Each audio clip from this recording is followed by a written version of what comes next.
here I am back on camera for the second time today. Was not expecting to do a second video, but this deck right here has been updated and it's winning. And I need to reply to the comments that I got on the recent video. This is all about the Altar of Chains deck.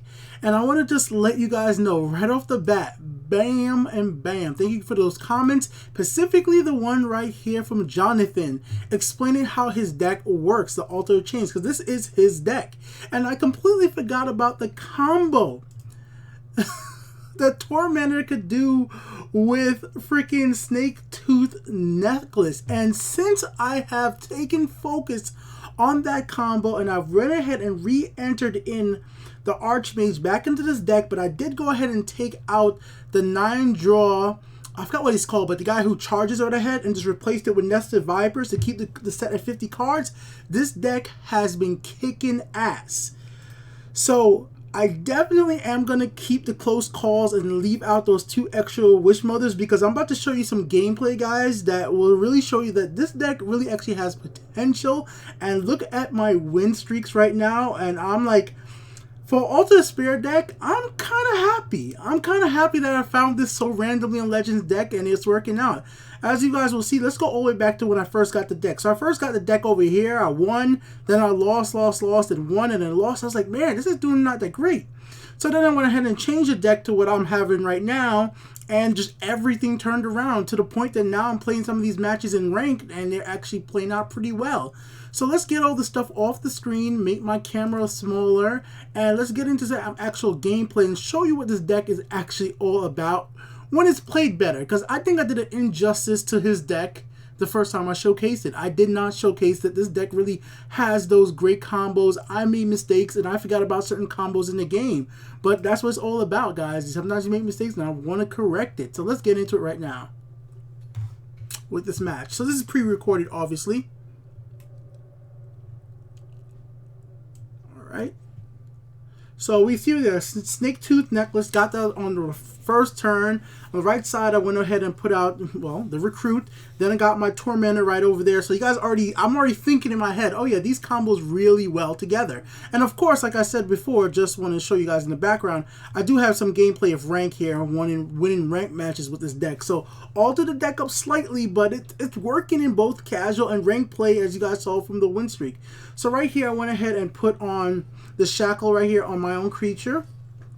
And I was thinking about saving the Snake Tooth Necklace to use with Tormentor, but I knew there was 2 of them in the deck. So what I did right here, I thought I'd play a little bit smarter once I saw the second guard. And in this situation right here, put down the Listener and then give the Snake Tooth Necklace to my Thieves Guild Recruit, hit with that, get 4 health, and then place him in the right lane. So now my opponent is going to have to sacrifice his own creature to take my creature that started off very weaker.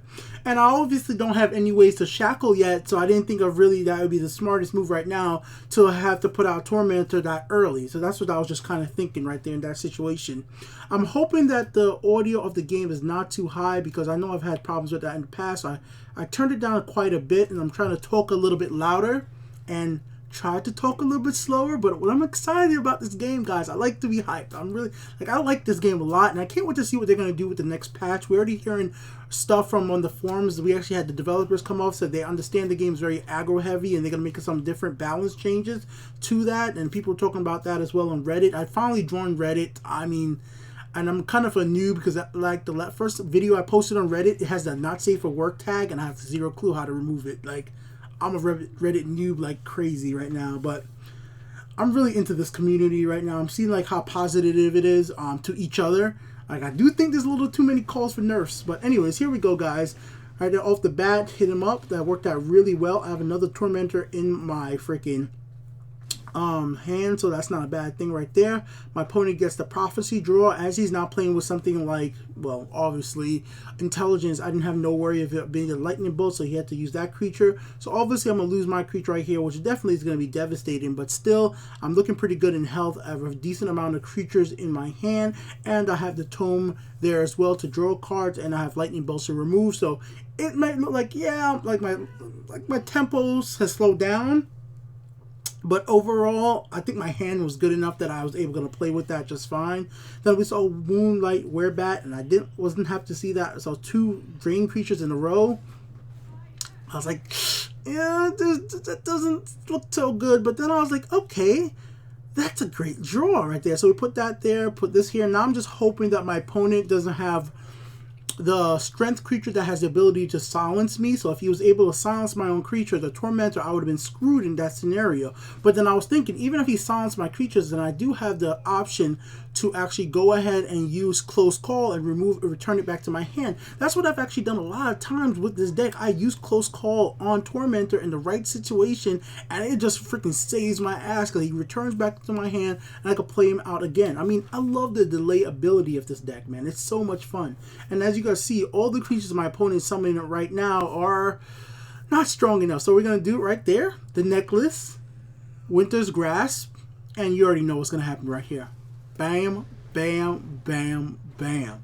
All that damn health. And I really do want to apologize, bro. I completely, utterly forgot that's a combo. I don't run into this. I don't know. I've been playing ranked for such a long time, and this game, it's been probably well over a month since I've seen somebody do that combo, to the fact that I just forgot that it's a possible combo. Like, I know you could do it with lethal as well. I just completely left my brain, and since I thought about playing, like, changing the way I play the deck, like, I know that, I was like, okay, I'm saving the Necklace now to make sure I do that combo when I see it, and, well, it's been working out really great. Wish Mother, this deck is one of the best I've seen for Wish Mothers if you could get to the point of getting on the field. Man, the combo with Wish Mother and Altar of Despair works out so damn well. It's unbelievable. Now, I was quite nervous seeing that Forge on the field, because Forge could be very devastating if my opponent gets a lot of creatures out very quickly, and then on top of that starts using stuff like the Strength card that adds 2 items to your deck. I forget what it's called. I should know it off the top of my head, but I kind of don't right now, so that kind of sucks. Here we go with Close Call right there, guys, so that's an interesting move. Now, one thing I was going to do right there, obviously remove that. Then we're going to do Lightning Bolt. I just didn't want him to have that strong of a creature on the field right now. Now, I had a few different options right here. I could have used Close Call on Tormentor, or I could have used it on my Friday Girls Recruit to get him to have back lethal with 1 attack. But I felt like drawing more cards in this scenario right here was a proper move. And as you guys could clearly see, by me actually drawing that, putting her back down, and with Close Call, that worked out almost beautifully for me. Now, normally I would have attacked with the stronger creature first, but I was like, you know what? I just want to see what's going to happen first and see if he's going to focus on Tormentor. And I gave the book to my recruit instead of going for the extra health, because I felt like at this point I have enough health. I want to have enough creatures on the field that my opponent just has to try to focus on removing my damn creatures. Like, there's too many creatures. I prefer to have a bunch of small 2-3 attack creatures than one really strong creatures in many cases, unless I'm playing with something like a Gardener Sword deck where I want to get Gardener Sword really strong compared to all the other creatures. So here we go with that Silence creature. That's what I'm always afraid to see in something with a strength deck, but at this point I was doing so well. It had such a good pace going. I was like, I think I'm going to be okay. Left side we get right there, another Brotherhood Assassin. Get that back into my hand. Works out really damn well. We get ourselves another Giant Snake. Obviously the Giant Snake would have been great if I still had the ability.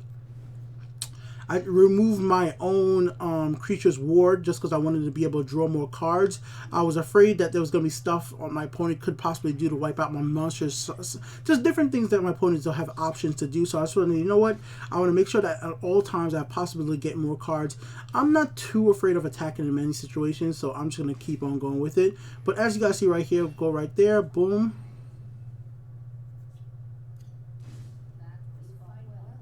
Lightning Bolt. And was told, you fight well. That was a match between me and Fox Rain.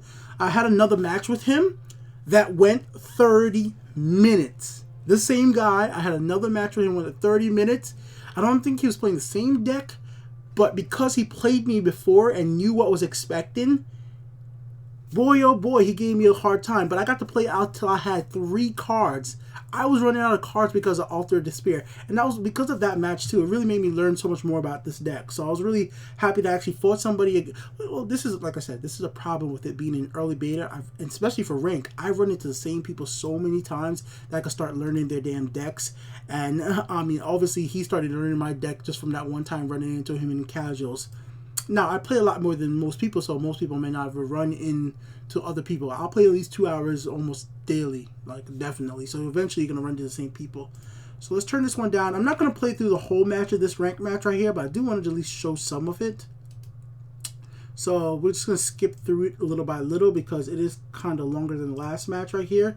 So right here I started off with the recruit over here on the right side to get myself some higher card. I got Masters of Arm, which is a pretty decent card in general. We're going to skip ahead again right there. On the left side I put another one over there, so that's 2. After that, we're going to start, my opponent started putting creatures out, so we're going to start shackling right here. The 5th Legion trainer, you guys know she makes everybody stronger. We're going to take out my opponent's ability to start gaining health back up by doing like grunts, Imperial grunts he could have probably used right there. The 5th Legion trainer needs to be killed as soon as humanly possible, obviously. So my opponent starts going a little aggressive right here. I was quite surprised when I saw this. I was like, God damn, like this is what your strategy is going to be? This is a very risky strategy. You're hurting yourself, and, well, if you break my runes, you're going to give me cards as well. So, I mean, like, I always think those cards are very risky, depending on the deck. But then I saw something like this. I was like, okay, I see why you did that. Okay, you're trying to power him up.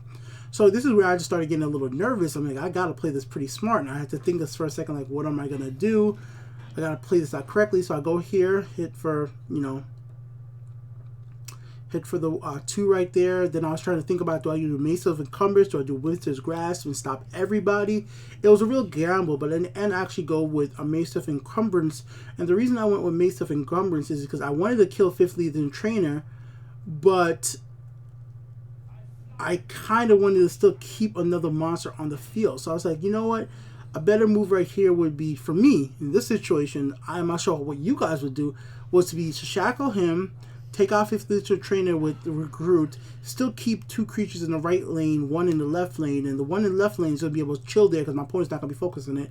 Now I'm looking at my discard pile just because I want to see what I'm getting. So now my opponent has a choice. Does he attack my monsters or he goes to go for face? As obviously he's playing very aggro, he's going to go for face so he could get his monster powered up. We're going to skip ahead a little bit because you guys already know what's going to happen here. He's going to attack our face. He puts down another one right there and he hits my monster in the left lane. So we're going to go back to my turn. Skip a little bit more, so it's my turn right here. So back onto my turn. Oh, reason why he said that, let's go back.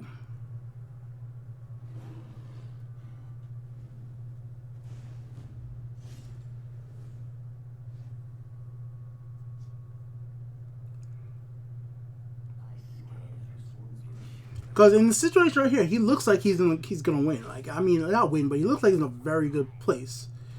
So we're going to hit there. Go over here. We get a creature from that. You never know what you're going to get. Shackle everybody and delay. That's the great thing about these shackles in this deck. Like, I bet he expected a lot of things. I bet he expected me to kill a bunch of monsters, but shackling everybody? I mean, so far I've done a lot of shackles. It screws your flow up, especially in a very aggressive deck.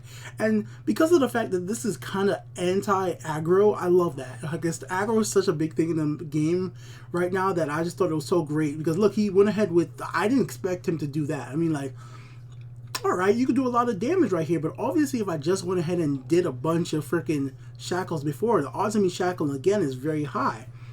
So, of course, I'm not going to attack his monsters directly. So, right here's where I did a little funny thing. I went with Harpy with the creature in the middle. The reason for that is I just thought it was the smartest move. Make him have to use his strongest creature to kill my lethal creature. I just thought it was a smarter move to play like that right here. And I thought right now, because he's trying to break my runes, the best thing I could do is gain more health, so the next time he does attack, in case he has something like that, removes my guards. So if he removes my guards, then he can attack me directly. In case that was his plan, now even if he removes my guards and attacks me directly, he's not going to have enough damage to break a rune, because now I have 7 health instead of having, well, less. So, I mean 27, which if he attacked me, he's only doing 6 damage, which wouldn't be enough to break a rune. So I just thought playing like this would have been a little bit smarter in this scenario. So let's keep going. Let's skip ahead. Like I said, I'm mostly just focused on my turns and just talk about what I'm doing. You'll obviously see what my opponent puts out, and I'll just like sum that up. Oh yeah, see, after that match, right, I actually added Foxy Rain 4 as a friend and just had to tell him. That was a match where I said it went like 30 minutes. I went down to 3 cards with this deck. I literally had to message him like, yo, thank you for that excellent match. That match taught me so much about this freaking game. Like, it really did. So right there, as you guys saw, shackling everybody up, and this got played really smart. So on the right side, we're going to get ourselves Mason Encumbrance. We're going to go ahead and shackle one of the creatures. This was one of those situations I was actually thinking, man, should I put another tooth in this deck? It would be great to have 3 of them. And I was like, well, who would I remove from the deck to put another tooth? And I'm not saying I got this deck down perfectly, because I feel like in some situations I could have take away one of the, what's it called? The close calls. But those close calls have saved my ass so many times that I feel like it works well. It does work well. The thing about it though, guys, this deck is not consistent in the way you're going to win, in the sense that it's not going to, because sometimes I win because of Wishmother, sometimes I wish because of Tormentor. It really does play out a little bit different. Like, I don't know, like, I have to look at what he put the deck as. It's a control deck. Hold on, I actually want to check this right now, because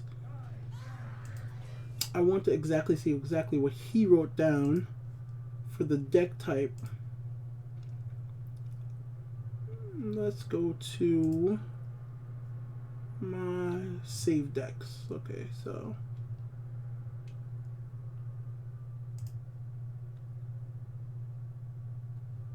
yeah, so it's a control deck. He put a control deck.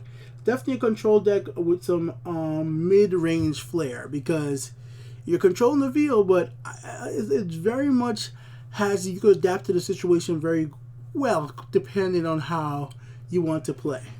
So he took away my ability to gain health. And at this point I was like, okay, he has a guard, but he doesn't do the guard right here. And I was like, okay, what are you going to do next? And if he doesn't play a guard or somehow Pearson Javelin, I won the game. So he was just like, he just basically just said, we'll just do that for fun, and that's the game. So we just sort of go ahead and say good game and just end out the match right there, just powering up 1 attack and finish him off. So of course I could have put the tooth necklace, but I try not to waste people's time nowadays. So like, just end it out if I have the possible chance to do it, unless I'm trying to learn the deck. But there you go, guys. 2 more matches I wanted to showcase. Like I said, I've been winning a lot more. Of course, you could switch things around to yourself, but I want to tell you, bro, Jonathan, nice work. Great work with this deck. Really want to say great work. I'm sure you're going to keep it the way you like it right now with your 3 Dragfall Mage and your big charge creature right now, but this is working for me, so I'm going to keep it the way I have it until I'm ready to get bored and find something else to change about it and make some other decks. Probably tomorrow I'll have some other deck that I made, because this is how I am. I love making decks in this game. Can't wait till they add more cards. Alright guys, that's been Beaky here once again with a second video for the day. Updated video for Altar of Chains. Altar in Chains. Also, I wanted to announce that on my second channel, my channel literally is just called Beaky, my name, I upload gameplay videos, and from now on I'm just going to start uploading raw gameplay for Elder Scrolls Legends. I record most of the matches I play in this game, at least 50% of it. As long as I have my programs open, I record my matches, and most of them I'm not recording myself talking. But some of the matches are so good and so awesome, I just want to share them. But I don't want to spam this channel, because every time I make a video on this channel, I want to make sure that I'm either adding some commentary to it or it's something a little special than just being pure gameplay, a let's play. So my second channel, Beaky, go to that channel, subscribe to it, and if you want to see some pure Elder Scrolls Legends gameplay at any time, any day, just note I upload a lot to that channel, meaning I will upload 5 videos in a day sometimes, or none for a week, because it literally is just where I love making YouTube videos, and just, I don't care how many subscribers I have, it doesn't matter how many views, I just want to upload the videos. Whoever want to watch it, whoever doesn't. That's what that channel is all for. Subscribe there if you want to see random Legends videos, Yu-Gi-Oh videos, Elder Scrolls, Skyrims, Fallout, whatever else I play. That's where I upload all them PS4 games. Sometimes I talk, sometimes I don't. You guys will see it there. Peace.